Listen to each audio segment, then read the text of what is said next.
সুপ্রিয় দর্শক, আপনাদের সবাইকে স্বাগত জানাচ্ছি চ্যানেল জেড আয়োজিত নিয়মিত সংবাদ বিশ্লেষণ অনুষ্ঠান জেড ফোকাসে। আপনাদের সঙ্গে আছি আমি সাইদ খান। আর প্রতিদিনের মতো আজও আমাদের সাথে একজন অতিথি রয়েছেন। আমাদের সাথে আজকের অতিথি হিসেবে স্টুডিওতে উপস্থিত আছেন অবসরপ্রাপ্ত ডিআইজি খান সাইদ হাসান। সাইদ হাসান ভাই, আপনাকে স্বাগত জানাচ্ছি। ধন্যবাদ। দর্শক, আপনারা জানেন প্রতিদিনই আমরা কোনো না কোনো বিশেষ সংবাদ ধরে বিশ্লেষণ করে থাকি। আজও আমরা জেড ফোকাসে আজকের দিনের আলোচিত একটি সংবাদ নিয়ে বিশ্লেষণ করব। আজকে দিনের শুরুতেই 21 আগস্ট আলোচিত যে গ্রেনেড হামলা মামলা, সেই মামলার রায় প্রকাশ করেছে, রায় দিয়েছে উচ্চ আদালত। এই রায়ে আসামি বিএনপির বর্তমান ভারপ্রাপ্ত চেয়ারম্যান এবং তৎকালীন সিনিয়র যুগ্ম মহাসচিব তারেক রহমান সহ সকল আসামিকে বেকসুর খালাস দিয়েছে আদালত। আজকে স্টুডিওতে যিনি আমাদের সাথে উপস্থিত রয়েছেন, তিনিও এই মামলায় দীর্ঘদিন কারাবরণ করেছেন এবং তিনি নানানভাবে হয়রানির শিকার হয়েছেন। এই মামলার প্রেক্ষাপট, এই মামলার আজকের রায় এবং নানান প্রাসঙ্গিক বিষয় নিয়ে শুনবো সরাসরি ডিআইজি খান সাইদ হাসান ভাইয়ের মুখ থেকে।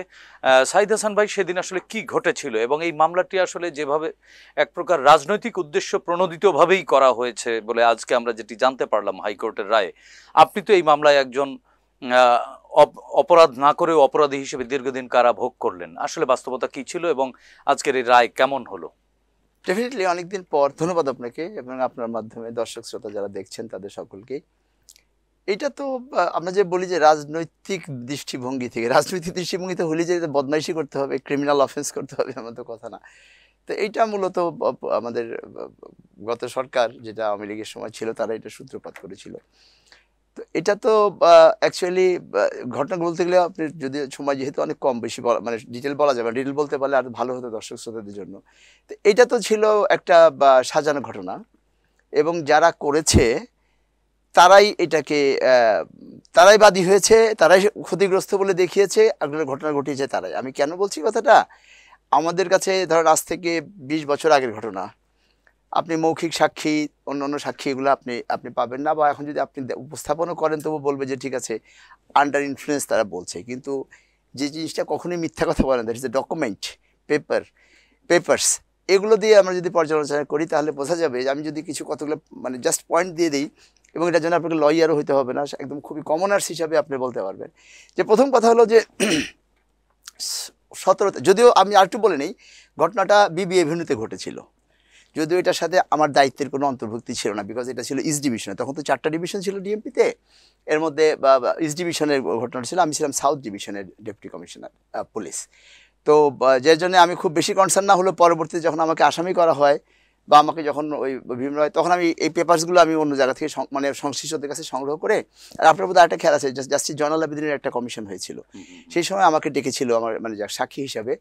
তো তখন এবং 1/11-এর সময় ফখরুদ্দিন মঈনুদ্দিনের সরকারের সময়ও একটা যে ইনকোয়ারি তদন্ত হয়েছিল, তখন আমাকে ডেকেছিল আমার সাক্ষী হিসাবে। সেই জন্য তো আমি কিছু পেপার্স কনসার্ন পেপার যেগুলো সংগ্রহ করেছিলাম, সেগুলো থেকে আমি আপনাকে বলছি। সেটা হলো যে প্রথমে 17 তারিখে, সোফার আই রিমেম্বার, 17ই আগস্ট 2004, ওইটা ওই আওয়ামী লীগ, মহানগর আওয়ামী লীগের উপপ্রচার সম্পাদক শহীদুল ইসলাম আর সামথিং লাইক এই নামটাই, তো উনি অ্যাপ্লিকেশন করলেন ডিসি ইস্টের কাছে যে মুক্তাঙ্গনে ওনারা মিটিং করতে চান। তা আপনি সে জানা আছে, খুব কমন জিনিস যেটা, সেটা হলো যে পারমিশন 2টা অথরিটি দিয়ে থাকে। একটা হলো যার জায়গা, যার স্থান, সেই স্থানের ব্যবহারের পারমিশন দেয়, আর পুলিশ দেয় মাইক ব্যবহারের পারমিশন, যাতে করে শব্দ দূষণ না হয়। সে দরখাস্তের মধ্যে উল্লেখ আছে, আমি আপনাকে পরে হার্ড কপি দিব, আপনি সফট কপি দিতে পারি, কিন্তু এখন দিচ্ছে না বিকজ সময় কভার করবে না। তাতে সে স্পষ্ট লিখলো যে 21 তারিখে তারা একটা মিটিং করতে চায়, আওয়ামী লীগ মিটিং করতে চায়, যে মিটিংয়ে শেখ হাসিনা আওয়ামী লীগের সভানেত্রী হিসেবে উপস্থিত থাকবেন।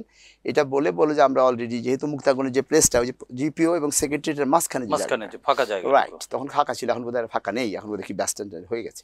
তো ওরা বলে যে ওইখানে আমরা সিটি কর্পোরেশন থেকে পারমিশন নিয়েছি, স্থানীয় পারমিশন, জায়গার পারমিশন, সুতরাং আপনি এখন আমাদেরকে ওই মাইক ব্যবহারের পারমিশন ডিসি ইস্টের কাছে করলো, because DC east was the concern DC.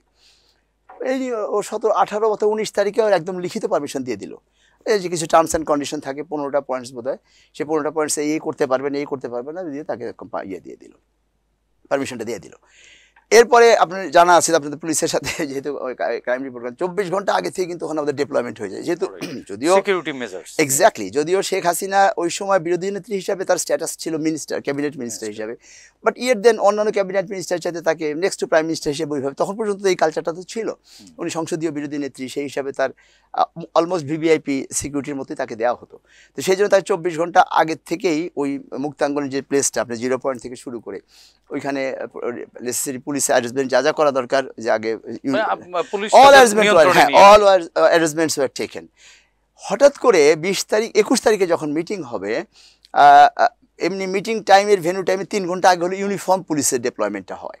তো 3টার সময় টাইম নিয়েছিল, সেই সময় 12টার সময় যখন ওখানে ডেপ্লয়মেন্টে গেল, পুলিশ ডেপ্লয়মেন্ট করা হলো, তখন ওখান থেকে বলতেছে যে এখানে তো শুধু তাই না, পুলিশকে ধোকা দেওয়ার জন্য, পুলিশকে মিসলিড করার জন্য ওইখানে স্টেজও করেছিল আপনার ওই যে জিপিওর সামনে 21 তারিখ সকালবেলা 12টা পর্যন্ত তখন স্টেজ বলতে তো ওখানে 2টা বা 4টা ট্রাক একসাথে করে স্টেজ করা হয়েছে।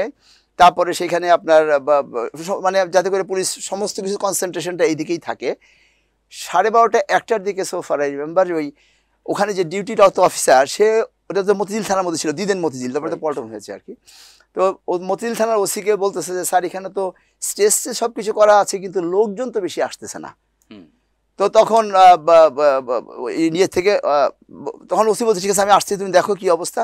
তো ওই সময় আওয়ামী লীগ অফিসের সামনে যে আওয়ামী লীগ অফিস ছিল, ওখানে সবসময় একটা সিকিউরিটি পয়েন্ট থাকে, একটা চেকপোস্ট না, একটা পিকেট বলি আর কি আমরা, ধরে একটা সেকশনে একটা ফোর্স থাকতো ওইখানে, ওই ওয়্যারলেস নিয়ে। তো ও ওখান থেকে রিপ্লাই দিতেছে যে লোক তো সব এখানে আসতেছে, হ্যাঁ, এবং স্টেজ এখানে বানানোর চিন্তা ভাবনা করা হইতেছে। যাক, তারপরে তাৎক্ষণিকভাবে তো ন্যাচারালি তো ওয়্যারলেসের কথা হচ্ছে, তো সবাই শুনতেছে, তো আমিও শুনতেছি, বিকজ তখন ইস্টার এবং সাউথের চ্যানেল একই চ্যানেল ছিল। তখন আমাদের যে ইস্টের যে ডিসি ওবায়েদ, ও বলছে না ওখানে তো করা যাবে না, বিকজ আমাদের সমস্ত অ্যারেঞ্জমেন্ট তো আমরা করেছি এইখানে, তার কারণ ওইখানে আমার কোনো অ্যারেঞ্জমেন্ট নেই। আর বিকজ ওই জায়গাটা আপনার যে বিভিন্ন যে রাস্তা, তখন 30-35 ফিট চড়া ছিল, তো ওর দুই সাইডে তো হাই রাইজ বিল্ডিং, তো বলছে ওইখানে তো কোনোভাবেই করা যাবে না, বিকজ ওখানে মিটিং করলে পরে সাধারণত আমরা যে কাজটা করতো পুলিশ, যে সকাল থেকেই বা দুপুরের পর থেকে ওই ইয়েগুলো খালি করে ফেলতো, দোকানগুলো খালি করে ফেলতো অথবা দোকান বন্ধ করে ফেলতো, বিকজ ওইখান থেকে বোমা মারতে হবে না, আপনার ওইখান থেকে যদি একজন ইটও মারে একটা 5 থেকে আশা হতে ওরা মাথায় পড়লে মারাও যাবে।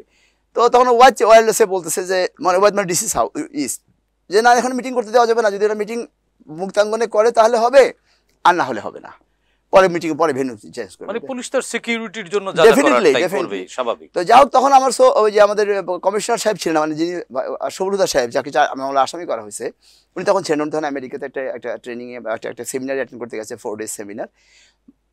কমিশনার ইনচার্জ ছিলেন মিজানুর রহমান সাহেব, অ্যাডিশনাল কমিশনার।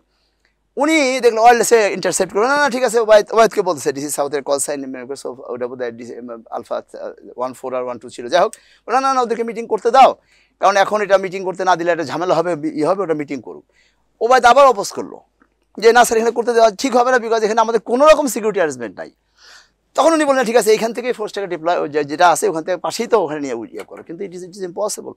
আপনার ওরা গেছে পুলিশটা, এই মুক্তাঙ্গনের পুলিশটাকে পরবর্তীতে বিবিএতে নিয়ে যাওয়া হয়েছে ঠিকই, কিন্তু ততক্ষণে আর ওখানে লোকজন জমা হয়ে গেছে, যেভাবে সিকিউরিটি অ্যারেঞ্জমেন্টে যা বলা হয় সেটা করা হয়নি। লোকগুলো ওই পুলিশগুলো যে দুই পাশে দাঁড়িয়েছিল। তো তারপরে তো আপনার এটা হয়েছে, প্রথম কথা হলো যে এটা ক্রিমিনাল অফেন্স, যে আপনি আইনও বলা আছে, আমি সেকশন এত বলছি না, সেকশন বলতে সময় লাগবে অনেক, না তারপরে আমি বলি সেটা, আমি কন্টেন্টসটা বলি, সেটা হলো যে আপনি যদি পুলিশকে একটা মিথ্যা তথ্য দেন, আমি একটা উদাহরণ দিয়ে বলে দিই, উদাহরণ আছে বইয়ের মধ্যে, সেটা যে আপনি বললেন পুলিশকে থানাতে যে খবর দিলেন যে আজকে উত্তরপাড়াতে ডাকাতি হবে, পুলিশ উত্তরপাড়াতে অ্যারেঞ্জমেন্ট নিল, কিন্তু ডাকাতিটা হলো মূলত দক্ষিণ পাড়াতে।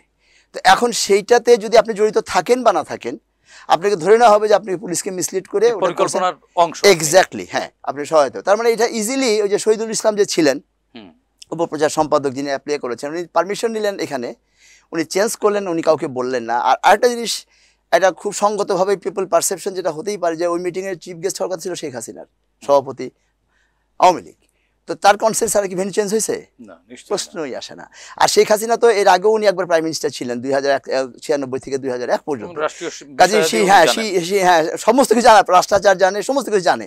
তো জানার পরে উনি এই ব্যাপারে নীরব থাকলেন। তো এইটা যদি আমি জনগণের উপর যদি ছেড়ে দেন, যে এইটা জবাব কি দেবে আওয়ামী লীগ, নাম্বার 1। নাম্বার 2 হলো যে মিটিংটা হয়েছিল মানে 25 থেকে 27 মিনিট বক্তব্য দিয়েছে শেখ হাসিনা। তো যদি আসলেই ওই রকম টার্গেটেড হয়ে থাকতো, তাহলে ও যখন মঞ্চের মধ্যে উঠেছে, আপনার ওই যে ইয়েতে কি বলে আপনার তখনই যদি ওখান থেকে মারতো তাহলে কিন্তু ইয়ে হয়ে যেত। দুইটা জিনিস খুব লক্ষণীয় যে 13টা থেকে 17টা গ্রেনেড নাকি থ্রো হয়েছিল। তো আমি নাকি কেন বলছি, আমি এগুলোতে ইনকোয়ারি করি নাই, বিকজ আমি আমি আমি আমার ওটা এরিয়া ছিল না, এটা আমার ওখানে যাওয়ারই কোনো কনসার্ন অফিসার আপনি না। আমি ঢুকতেই পারা আমার কথা না আর কি, without the consent of our authority, that our authorities commissioner আর আইজিপি। তো যাই হোক, আমি যেগুলো যা দেখেছি সবই পত্রিকা থেকে এবং আপনার ওই যে আমার পেপারস থেকে আর কি। 13 থেকে 17টা বোধ হয় গ্রেনেড থ্রো হয়েছে, একটাও ট্রাকের উপরে পড়েনি। আচ্ছা, আইবি রহমান সাহেব, মিসেস আইবি রহমান মারা গেছেন, উনি তো ওই জনগণের মানে ওই ইয়ের মধ্যে অডিয়েন্সের মধ্যে বসেছিলেন, তাকে নাকি মঞ্চে আসতে বলা হয়েছিল, উনি যে কোনো কারণে যান না, সেটা অন্য বিষয়, আপনারাও জানেন।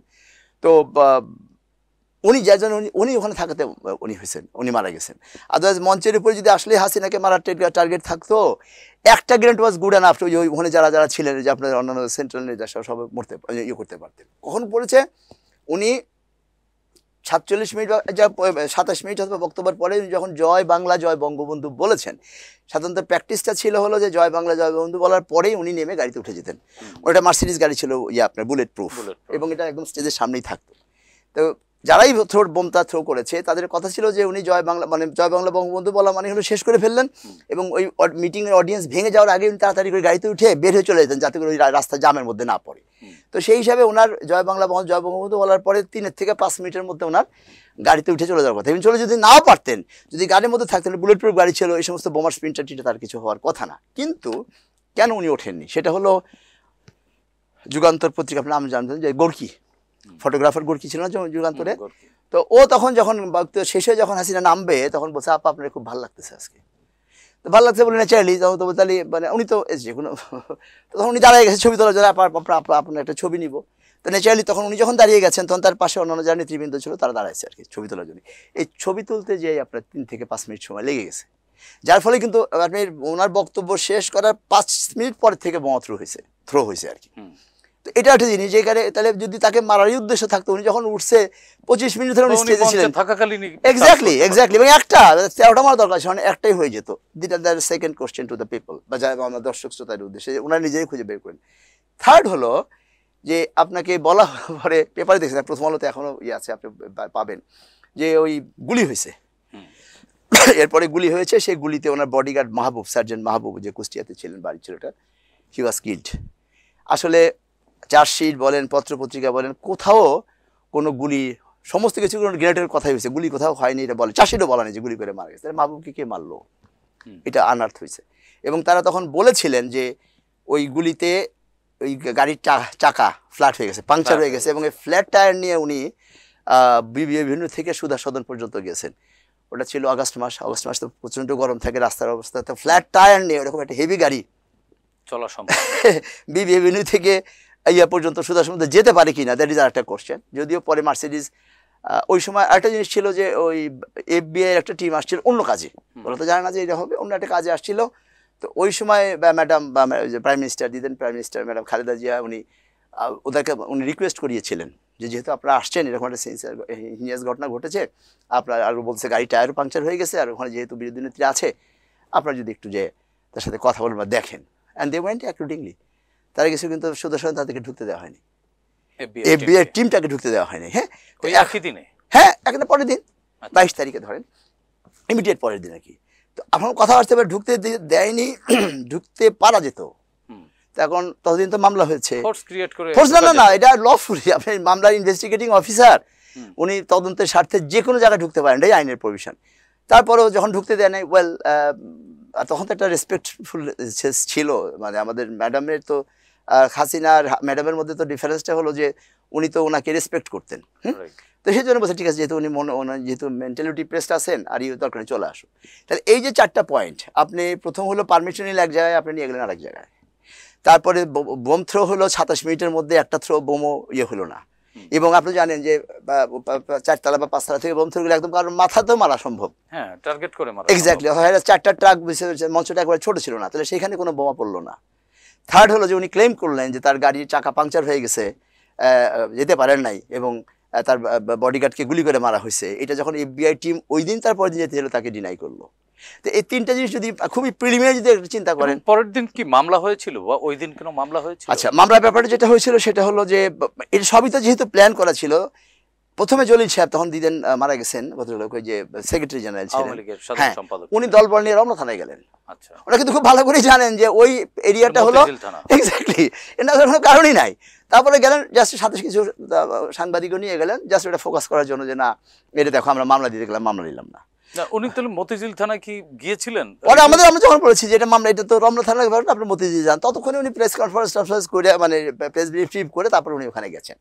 এখন এটা যেটা হয়েছে যে প্রায় 24 ঘন্টার মধ্যে যখন নিয়ম আছে যে এরকম একটা হিনিয়াস ঘটনা ঘটার পর অ্যাজ আর্লি অ্যাজ পসিবল মামলা নিতে হবে। তো সেই জন্য তখন আর এই ধরনের ক্ষেত্রে কেউ তো সাধারণত স্পেসিফিক্যালি বাদী হয় না, দ্যাট ইজ প্র্যাকটিস, যার জন্য পুলিশ বাদী হয়ে মতিঝিল থানার এক সাব ইন্সপেক্টর, নামটা আমার খেয়াল নাই, ও সে বাদী হয়ে মামলাটা হয়েছিল। But it is material. অনেকে আমরা বলি যে মামলার মানে এফআইআর নষ্ট হয়ে গেলে ও হবে না, সে হবে না, তা হবে না। আরে ভাই, বিদেশে 3 লাইনের একটা এজাহার হয়, কমপ্লেন হয় যে আমি দেখলাম অমুকে খুন হয়েছে, হি ওয়াজ কিল্ড, আমি যখন আসছিলাম তখন দেখলাম, এবার তোমরা বাইর করো যে কারা কারা, এরপর ইনভেস্টিগেশন সবই যদি আমি এজাহারের মধ্যেই বলি তাহলে ইনভেস্টিগেশন অফিসের কাজটা কি? তো এনিওয়ে ওটা সবইটা তাদের সবটাই ছিল হলো আপনার যেহেতু পরের দিন তো মামলা হলো, মামলায় ওই সময় আসামি কাদেরকে? ওই সময় তো আননোন আসামি ছিল, কিন্তু এই যে মনে করেন বিএনপির তৎকালীন সিনিয়র যুগ্ম মহাসচিব এবং আপনি, ওটা তো আর পরে, ওর হিসাব তো পরে, এরা কি ওটা তো সেকেন্ড স্টেজ আসলো। আমি তারপর একটা পয়েন্ট বলি যেটা, যে আমি ওই যে তথাকথিত জঙ্গি যাদেরকে নামে চার্জশিট দেওয়া হয়েছিল, প্রথমে চার্জশিট তো 2টা হয়েছে, একটা 111-এর সময় হয়েছে যেটার মধ্যে 29 জন আসামি করেছিল, যার মধ্যে প্রমিনেন্ট ছিলেন শুধুমাত্র ওই যে আব্দুল সালাম পিন্টু সাহেব, আমাদের শিক্ষা উপমন্ত্রী ছিলেন। আর এরপর যে 30 জনকে যেটা দেওয়া হয়েছে, যেটা যে হাসিনা আসার পরে কাহার আকাউন্টকে 2009-এর পরে 11-তে, হ্যাঁ 9-এর বোধহয় মাঝামাঝি সময় ফার্দার ইনভেস্টিগেশন টাইম আনলো, কাহার গিয়েছিল রিটায়ারমেন্টে, কাহারকে চুক্তিভিত্তিক নিয়ে দেশে ওকে তদন্তকারী কর্মকর্তা বানালো। এরপরে পরবর্তী 9 মাস বা 10 মাস তদন্ত করে ফার্দার ইনভেস্টিগেশন সাপ্লিমেন্টারি চার্জশিট বলে যেটাকে, সেটাতে তারেক রহমান সাহেব সহ আমরা 30 জন আসামি ছিলাম, সেটা আর এক হিসাব। কিন্তু আপনি যে প্রথমটাই যদি ধরেন, প্রথমটাতে ওরা যেটা বলেছে যে জঙ্গিরা এসে এই কাজটা করেছে, উইটনেস না হলে ওদের এটা ওরা যে চার্জশিটটা সাবমিট করেছে, ওরা যে মামলার যে সমস্ত নথিপত্র যেগুলো তৈরি করেছে, that is the best evidence. এর সাথে আপনার করতে দরকার নেই। তো সরকার রাষ্ট্রপক্ষ যে এভিডেন্সগুলো দিয়ে আপনাকে ওই সময় 29 জনকে চার্জশিট দিয়েছিল, সেখানে বলেছিল যে 20 তারিখে এসে জঙ্গিরা এসে, কেউ বলছে সাতক্ষীরা থেকে, ওই অঞ্চল থেকে আসছে, এসে মুগদা বা যে কুড়িলের দিকে তারা একটা বাসা ভাড়া নিয়েছিল, এবং 20 তারিখে যে তারা রেকি করে আসছে as per the version of chargesheet. 20 তারিখ তো এই জঙ্গিরা ওই জায়গায় সমাবেশ হবে, এটি তো জানতো না। কথা তো ওইটাই যে তার মানে কি 20 তারিখে জঙ্গিরা জানতো যে মিটিংটা মুক্তাঙ্গনে হবে না, তারা রেকি করেছে বিবিএভিনিউতে। এটা কি করে জানলো? এখন এগুলো তো দিস আর দ্য মিজার, মানে মিস্ট্রি, রহস্য এগুলো। এখন বলতে পারেন যে হ্যাঁ এইটা তো 2004 সালের আগস্টের ঘটনা, তারপর তো আরও 2 বছর 4 মাস বিএনপি তো দায়িত্বে ছিল, রাষ্ট্র পরিচালনার দায়িত্বে, তো তখন তারা এটা দেখেনি কেন? এইটা যদি আপনি বলেন, বলতে পারেন যে এটা নিয়ে যে এইরকম কিছু একটা হয়, শয়তানি হবে, এটা তো তারা মনে করে না। আর তাছাড়া এরকম হিনিয়াস ঘটনাগুলো তো সাধারণত মামলা এরকম 2 বছর 2.5 বছর এটা থাকে। আর আপনি ক্লিয়ার করে যদি প্রসঙ্গক্রমে আসলোই, অনেকে বলে যে এই জজ মিয়ার নাটকটা বিএনপি সাজিয়েছে, অ্যাবসলিউটলি ফলস। কারণ আপনি খেয়াল আছে কিনা, আপনি তখন তো এত অ্যাক্টিভ ছিলেন রাস্তা, 20 বছর আগে কথা, বয়সের কথা আপনারা জানেন। এক্স্যাক্টলি, হ্যাঁ, যারা একটু সিনিয়র তাদের জিজ্ঞেস করতে পারেন। একটা মনিটরিং সেল করা হয়েছিল হোম মিনিস্ট্রিতে, হ্যাঁ, সেখানে হেডেড বাই, এটা ছিলেন হলো আমাদের মানে পদাধিকার বলে স্বরাষ্ট্রমন্ত্রী ছিলেন, ওটা মানে চেয়ারম্যান। আর ওখানে খুব একজন one of the best criminal lawyers ever in the country of history of the Bangladesh, Khan Saifur Rahman, নাম শুনে থাকবেন। খুবই মানে তার প্যারালেল এখন কেউ হয়নি বলে সব, হ্যাঁ, প্রমিনেন্ট এবং খুব মানে প্রফেশনাল লয়ার আর কি। উনি ওটার হলো ল অ্যাডভাইজার ছিলেন। তো সিআইডি থেকে প্রথমেই জজ মিয়া দিয়ে তাদের চার্জশিট দেওয়ার জন্য, ওই যদিও চার্জশিটের লফুলি কোনো অ্যাপ্রুভাল লাগে না কারো, এটা আইও সরাসরি কোর্টে দিতে পারে, কিন্তু যেহেতু খুব মানে সেন্সিটিভ মামলা, এই জন্য এই চার্জশিটের সাবমিটের পারমিশন চাওয়া হয়েছিল মনিটরিং সেলের কাছে ফার্স্ট টাইম। তখন তারা দেখে monitoring cell was not happy or satisfied with the report of police submitted by police, CID police. ওটা ফেরত দিয়েছিল, এটা হয়নি, তুমি আবার দাও, ভালো করে এই জায়গায় ত্রুটি আছে ঠিক করে দাও। এরপরে বোধহয় মাস 6 থেকে পরে এক্সাক্ট টাইম জানি, সেকেন্ড টাইম আবারও সাবমিট করেছিল। তখনও খান সাইফুর রহমান ও মনিটরিং সেলের অন্য যারা মেম্বার ছিলেন তাদেরকে কনভিন্স করতে পারেনি, আবার তাদেরকে ফেরত দিয়ে দিচ্ছেন, আর তুমি ভালো করে দাও। তার মানে যদি আসলেই বিএনপি এটাকে জজ মিয়া নাটক সাজাইতো, তাহলে প্রথমেই তারা ওই কাজটা করতো। হাসিনা করছে না কতগুলো, আপনার ওই যে মিথ্যা মামলা দিয়ে ঘটনায় ফখরুল ইসলাম আলমগীর সাহেব ট্রাকে আগুন দিছে, মলের ট্রাকে আগুন দিছে, সেই মামলা আসামি। এনিওয়ে মানে যাক, সেটাই তো ওরা যেরকম ওরকম যারা চিন্তা করে, ওরা ভাবছিল যে ওইটা ওইভাবেই সাজাবে, কিন্তু আলটিমেটলি তো ওইটা হয়নি।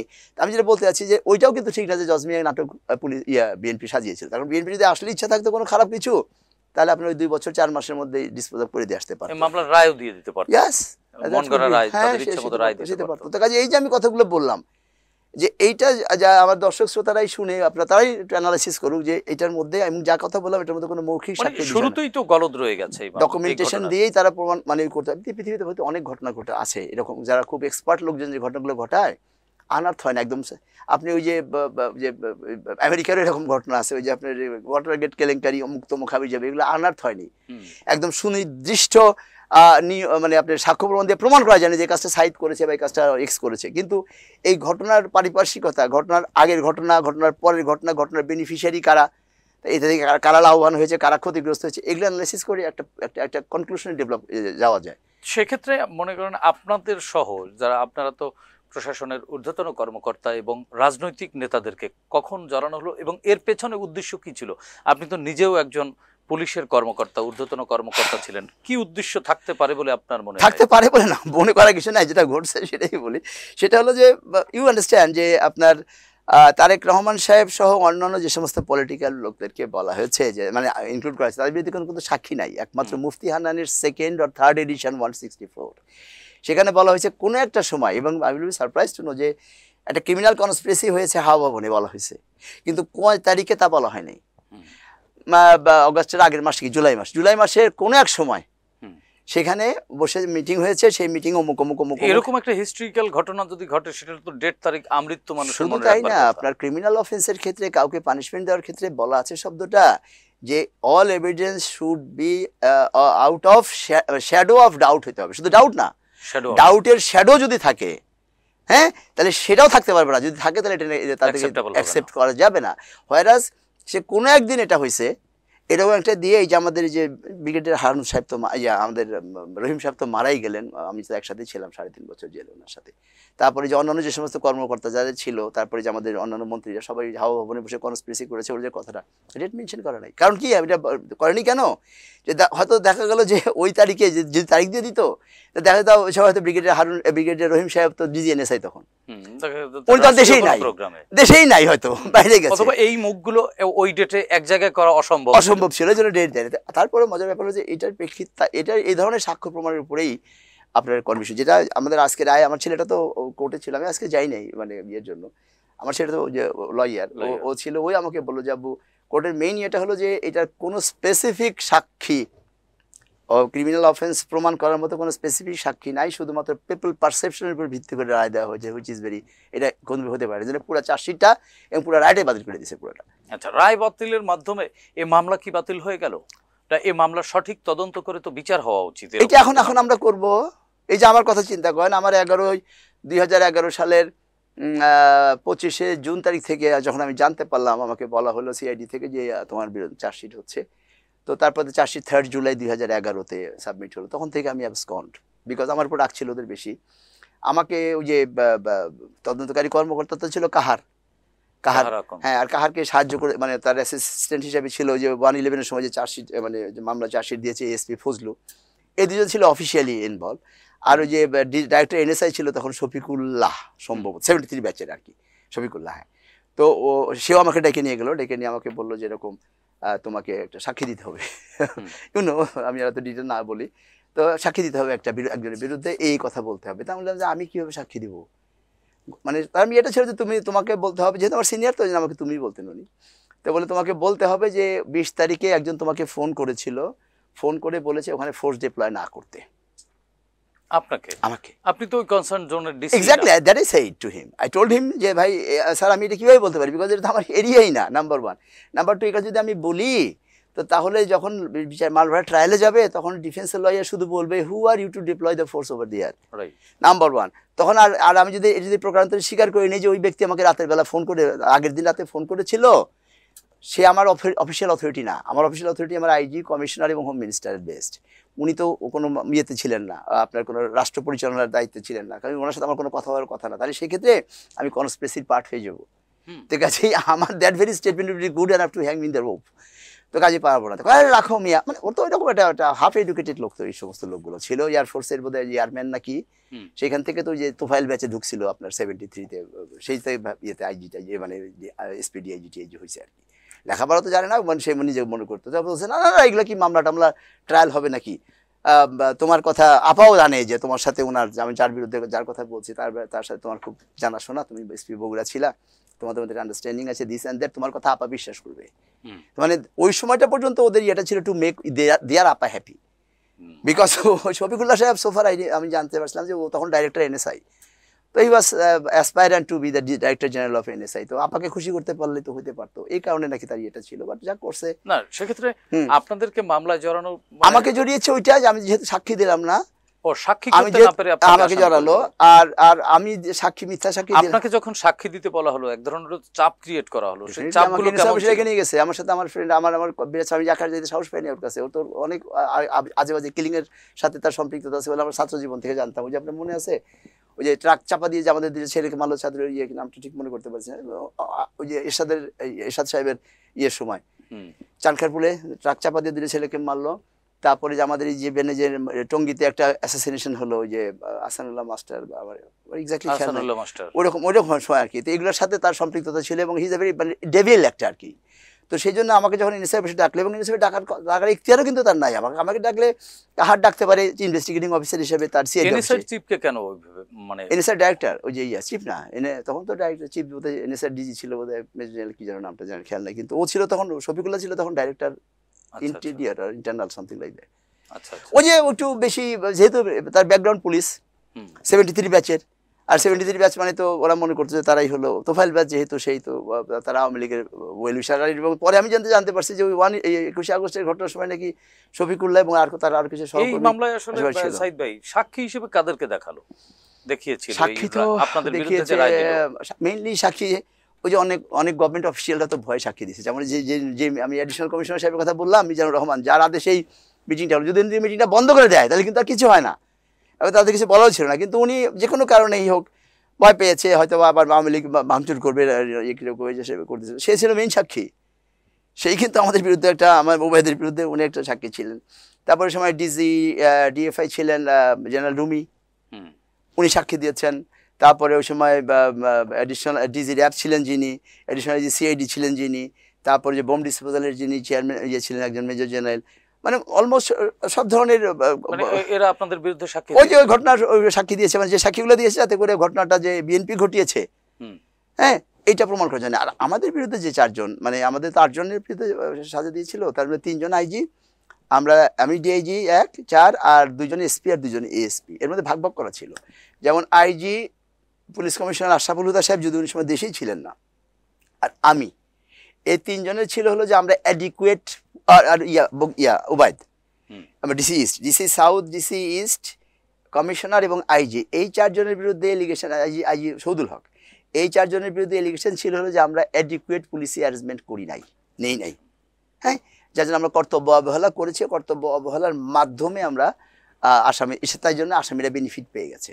দীর্ঘদিন অপেক্ষার পরে মামলার রায় হলো, এই রায়ে আপনি কতটুকু স্যাটিসফাইড? এবং আপনার জীবন থেকে তো অনেক মূল্যবান সময় চলে গেল, 12 বছর, 12 ইয়ার্স, হ্যাঁ, মূল্যবান সময় চলে গেল, এবং জানি যে চাকরি জীবনে আপনি শেষ সময়টা সুখকর ছিল না, বেশ কষ্টের, বেদনার ছিল, এবং আপনি সার্ভিস বেনিফিট পাননি আমরা যতদূর জানি।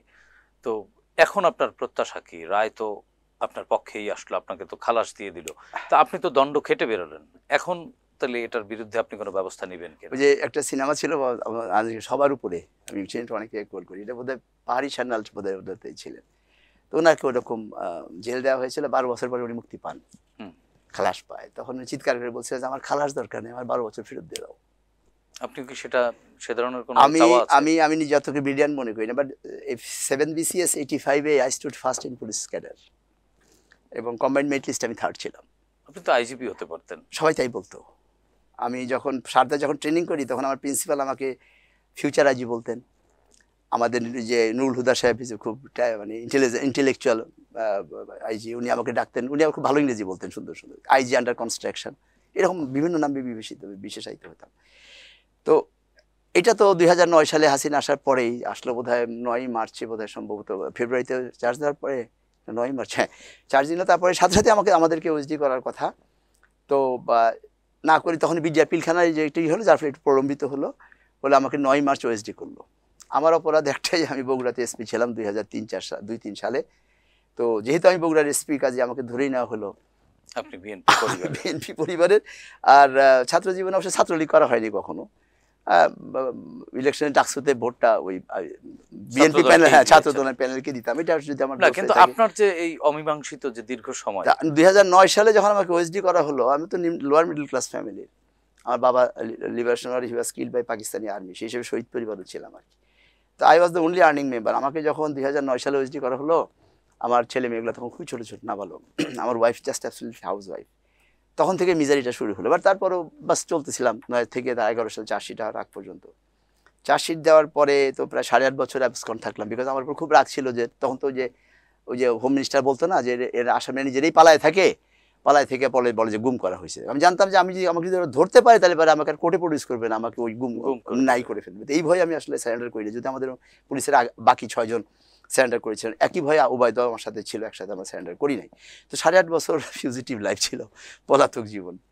আর তারপরে তো যখন রায় হলো 2000 অক্টোবরের 30 অক্টোবর, তারপরে তো 3 মাস পরে জানুয়ারির 19 সালে আমি স্যারেন্ডার করলাম। আমি উবায়দ একসাথে স্যারেন্ডার করলাম।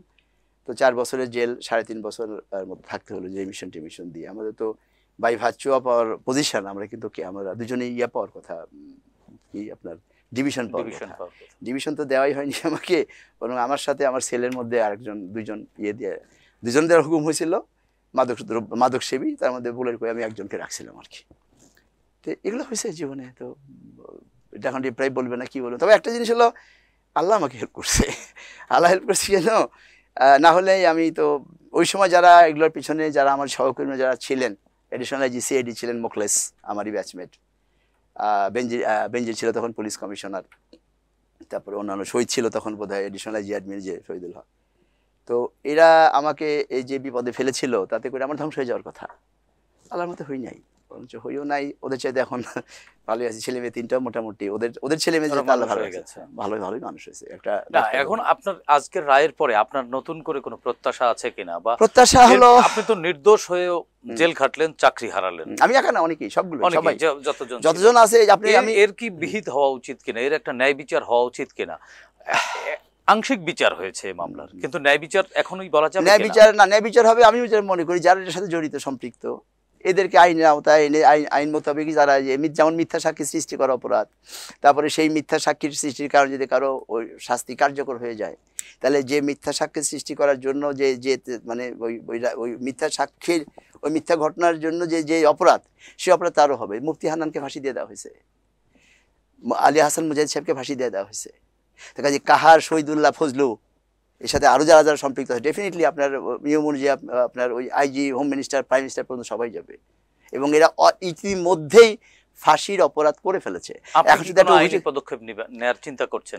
আজকে হলো তো দেখি আমরা সবাই, মানে যারা অন্যান্য যারা আমরা অ্যাকিউজড আছি, তারা ডেফিনেটলি একটা ব্যবস্থা নিতে হবে। এবং এই ব্যবস্থাটা আমার মনে হয় এক্সাম্পলারি হওয়া উচিত ফর দ্য নেক্সট জেনারেশন, যাতে করে মনে করতে পারে যেটা।